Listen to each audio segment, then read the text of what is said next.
औज़ु बिल्लाहि मिनश्शैतानिर्रजीम बिस्मिल्लाहिर्रहमानिर्रहीम। अस्सलाम वालेकुम। पाँचवीं जमात, कैसे हैं बच्चों आप सब लोग? उम्मीद है खैरियत से होंगे। जी तो प्यारे बच्चों, आज हमारा पाँचवीं जमात की कारवाने उर्दू का लेक्चर नंबर 58 है। ठीक है, तो सबसे पहले आप लोग अपनी कारवाने उर्दू की किताब और साथ में उर्दू की कॉपी निकाल लें और किताब का सफ़ा नंबर 34 निकालें। बच्चों, आज जो हम दोहराएंगे वो हमारा सबक है खामोश मोहसिन, ठीक है, जिसकी हम दोहराई करने जा रहे हैं। सबसे पहले नए अल्फाज व मुहावरात की दोहराई। पालना पोसना यानी परवरिश करना, गुज़र बसर करना, गुजारा करना, माही गिरी मछलियाँ पकड़ना यानी माही गिर जिस तरह कहते हैं मछलियाँ पकड़ने वाले को, इस तरह माही गिरी यानी मछलियाँ पकड़ना। कोई कसर बाकी ना उठा रखना, किसी काम में कोई गफलत और कमी ना छोड़ना। सुराही मट्टी का मटके नुमा बर्तन जिसकी गर्दन लंबी होती है, ठीक है। फिर है मोहसिन यानी एहसान करने वाला। उसके बाद अगली सरगर्मी देखें, ठीक है, कि सबक के मतन से दुरुस्त जवाब चुनकर खाली जगह पुर कीजिए। जैसे अलादीन डैश की सलाहियत से महरूम था, हमने सबक में पढ़ा था बच्चों कि वो बोलने की सलाहियत से महरूम था।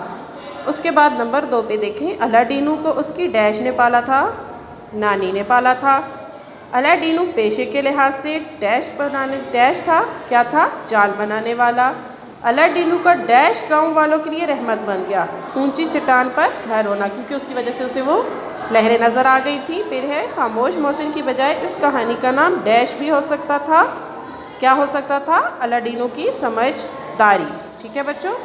उसके बाद अगली सरगर्मी आपकी ख़ुद से याद करने वाली है, आपकी ख़ुद की, कि मुज़क्कर और मुअन्नस जो बोलने वाले अल्फाज हैं ये हमारे पास दिए गए हैं, ठीक है, इन्हें गौर से देखें। और फिर अगले सफ़े पर आपके पास कॉलम बना हुआ है, ठीक है। आपने मुज़क्कर अल्फाज को मुज़क्कर में लिखना है और मुअन्नस अल्फाज जो हैं उनको मुअन्नस अल्फाज में लिखना है, इस तरह से, ठीक है, जैसे आपको नज़र आ रहे हैं। ये आपने याद करने हैं मुज़क्कर अल्फाज, ठीक है। मुज़क्कर अल्फाज को याद करने के लिए, जैसे अब दरिया है तो ये मुज़क्कर किस तरह है, ठीक है, ये दरिया बहता है। अब देखिए तेलिफ्ता आ गया तो क्या हो गया? दरिया। हम ये तो अब नहीं कह सकते दरिया बहती है, दरिया तो बहता है, ठीक है। जाल, इस तरह से ये मुज़क्कर और मुअन्नस वाले अल्फाज आपने याद करने हैं, ठीक है बच्चों। उसके बाद देखें आप बीती। आप बीती कहानी की किस्म होती है जो इंसान अपने साथ गुज़रे हुए वाक़यात को सुनाता है, ठीक है। ये देखिए खामोश मोहसिन को आप बीती के अंदाज में लिखें।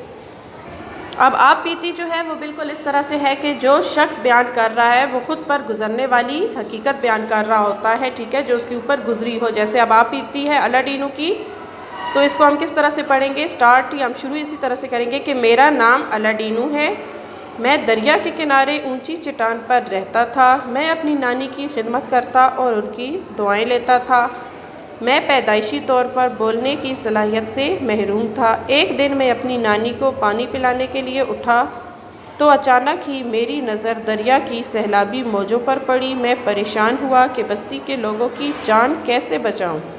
अचानक मेरे जहन में एक ख्याल आया, मैंने अपनी झोंपड़ी को आग लगा दी। आग के शोले देखकर बस्ती के लोग मेरी मदद को पहुंच गए।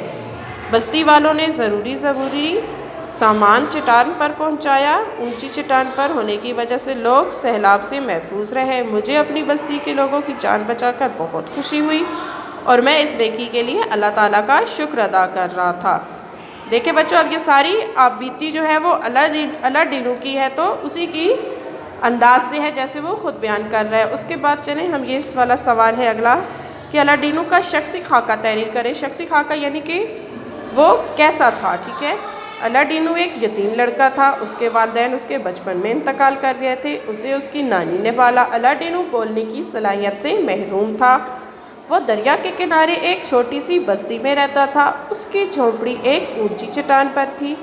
वो जाल बनाकर गुज़र बसर करता था। अलादीन 10 बरस का था और घर की सारी जिम्मेदारी उसके कंधों पर थी। वो अपनी बूढ़ी और बीमार नानी की खिदमत करता और उनकी दुआएं लेता था। जी बच्चों, ये हमारा आज का काम था जो हमने दोहराई की। बहुत अच्छी तरह से दोहराई कीजिएगा और अपना ख्याल रखिएगा। अल्लाह हाफिज़।